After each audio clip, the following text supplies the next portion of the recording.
I see her rolling up, Uber black Cadillac, high heel boots and a sexy body full of tats. Baby's bad, oh baby's hella bad. After her there ain't no coming back. Wanna take a run at that. I think she's feeling me, turn it up a few degrees. My imagination of her body gets the best of me. Oh gosh, she's such a tease, bitten lips, bruised knees. I'm addicted to her, need her touching me, cause she got a bad little waist. And we tearing down this place, off the liquor that we chase. Got some egos to the face, baby I don't need no space. Coming closer for a taste, and I'll show you how I make everything just fade away. Cause she's like sex, drugs, cocaine, body so insane, jealous of the glow. Mga best friend, no? Welcome back dito sa ating YouTube channel. So sa video ito, meron tayong papakita dito sa inyo na isang extra income o isang pagkikitaan naman ng ating mga kapatid. So napakaganda ito dahil konting gastos lang, bato lang yung hanapin nyo at pandikit epoxy. No? So dito, makita natin dito yung mga iba't ibang art. Yan. Ito. Iba-ibang design yung nandito na naka-display. Yan.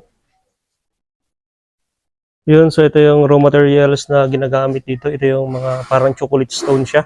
O yung cow meat stone. Ito, kung makita niyo parang karne siya tingnan. Yan. Then ito yung isang nagawa nila, ibon. Yan. Pero gawa rin ito sa bato. Then ito. Yan. So yan, yung mga tinatawag dito na petrified wood stone. Parang kahoy siya. Yan. Nasa baba. Ito, brain stone. Ito. So, iba't ibang klase, iba't ibang hugis ng stone ang ginamit dito. So, dito naman sa loob, yan. Ito yung ginawa nila dito ng karaan na mga single stone lang siya. At nilagyan ng mga iba't ibang design. Tulad nito, meron siyang design na ibon. Yan, ulo ng ibon. So, yun naman merong palaka na nilagay na design. So, ginulayan na lang nila yung yung naporma na frog. So, ito naman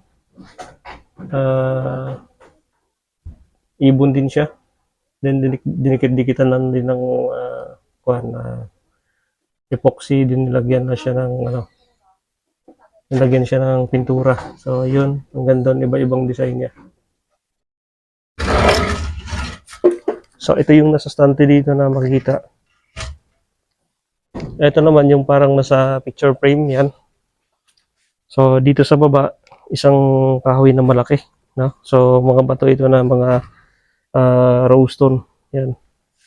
So, ito merong ibon, then merong kahoy. Yan. So, ito talaga actual na kahoy siya. Then, yung mga stone ginawa siyang parang tuyong dahon. So, ganda ng design niya. Background niya blue. Yan. Ito naman, dalawang tao, babae at lalaki yan. So, nasa, siguro nasa ilog yan. Yan, yung makita niyo. Ito naman, family. No? Nalagyan family, merong heart stone, yan. Meron ding heart diamond stone. Then, merong family. Background niya, heart. So, yun naman sa taas, merong nagdidilig. So, zoom natin. Yun, sa taas merong nagdidilig na tao. So, meron siyang halaman. Yan. Next, merong flower. Yan. Ganda ng background niya. Wood na crack wood. So, sa taas naman, turtle. Maliit na turtle din yung next flower. So, yung mga ganitong design, meron siyang presyo na mahal din. So, ito naman, isang babae na nagbubuhat ng isang bagay na merong mga laman. Ito din, same din. So, ganda ng background niya. Background niya naman ay river o yung beach. So, yun. Ito naman, martial arts, no? Yun naman sa taas ay mukha ng isang matanda. Yan. Ito naman ay bow down, nagpapatira pa. Oh. So, wala lang siyang pangalan na specific. Yan. Ito naman, family din. Yan. Oh. Ito naman, isang snake. Yung background niya ay gold wood o gold tree. Binibenta tanong Isel? Wala. Ito naman ay a couple, no? So, nagde-date sa gilid ng beach. Then, ito naman ay hiker. Ito siya. Isa siyang hiker at meron siyang bag na dala. Meron din siyang tungkod. Yan. At yung kanyang background image ay mountain. Ito naman flower. Yan. Ganda ng design niya. Flower siya para siyang ano, rosas di baybayon. Ito naman sa taas flower din. Ito naman ay gecko o yung toko. Gecko design. Yan. So dito sa baba meron dito ang gecko rin. O crocodile. Wala kasing pangalan, dapat lagyan ng pangalan, no? May mata rin, no? Gecko o pwede siyang crocodile. Ito naman turtle. Yan, ganda ng design niya. So bato lang siya na merong forma ng division. Yan. Ito naman yung isa makagawa lang. Ito yung tinatawag na bonsai tree. Yan. So ito ay gawa lang din sa bato na maliliit na white stone din nilagyan ng kulay. Ito naman epoxy. So ito yung epoxy. Ito naman ay stone lang, no? Coral stone. Yan yung design na ginawa ni Kuwing Gideon. Ito naman isang tao na nagpi-fishing. Then merong mga isda sa baba na nakalagay din. So meron din sa baba corals, yan, merong starfish. Yan, ganda ng design, no? So dito naman yung head ng kalabaw. Yan. So, meron dito mga bag basket, yan. May bike din. Meron ding duck basket. So ito yung mga design dito na makikita natin sa Tribo at Areho, no? At ito yung mga dagdag income, pwedeng paghanap buhay, no? So mga rose stone lang yan na nakuha.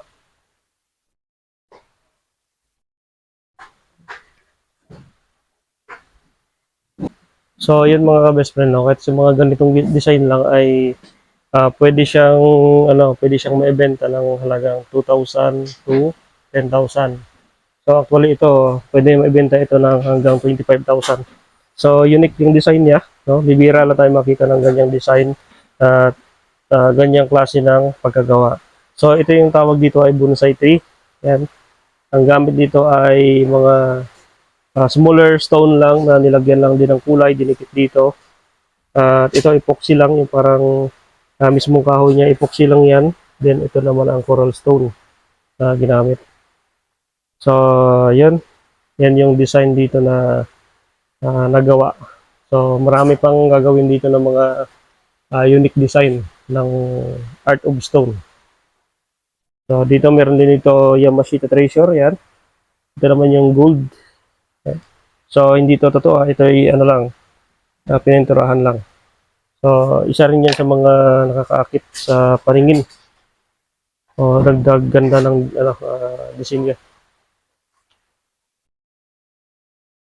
So mga ganito, yan, nabebenta ito ng mga 5,000, yan. Yung mga ganyang stone art, ito mga ayan 3,000. So yun. So wala lang siyang specific name pa kung ano yung mga nakalagay dyan. So lalagyan pa siguro nila yan kasi hindi pa naman final yung pagka-select dito sa mga art na to. So napakaganda ng mga art na ginawa dito.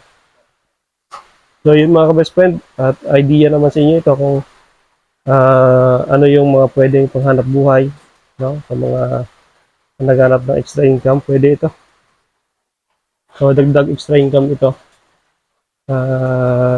Pwedeng i-career, no? So mga bato lang naman yan siya na pinagtampi-tampi, pinagdikit-dikit. Pag kinabukasan ay pera na. So yun, maraming klase ng bato dito. Merong tinatawag dito na ito yung mga chocolate stone, tulad noon, chocolate stone. Ito yung mga bato ito sa ano, sa red soil. Yan. Ito naman sa coral, kinuha, coral stone. So dito naman, ito yung white stone, ito siya. Dito siya kinuha, yan. Tapos pininturahan lang. So white stone siya. Maliliit lang. Yan. Ito, ang ganda ng design dito. So yung mga ganitong art ay napakahirap ito gawin, lalo na sa mga baguhan. Yan, katulad nito. Usa. Yan, ganda. Ganito lang ito, pero ano, talagang maganda ang pagkagawa. Tulad nito. Ganda. Ito naman ay ibon. Yan. Ganda ng design. Meron naman dito yung ito naman ay fish. Fish ata to. O frog. Yan. Dito naman ay crab. Ayan. Ganda ng design crab eh. Ito naman ay beer. Ano? Usa din. Iba-ibang design yung pagkagawa. So, yun mga best friend. Thank you for watching. So, ito yung mga nagawa nila dito. Napakarami na. So, palagay ko ay dadagdagan mo nila ito ng iba't ibang klase ng art dito sa Cebu Ateneo. So, yun. Thank you for watching.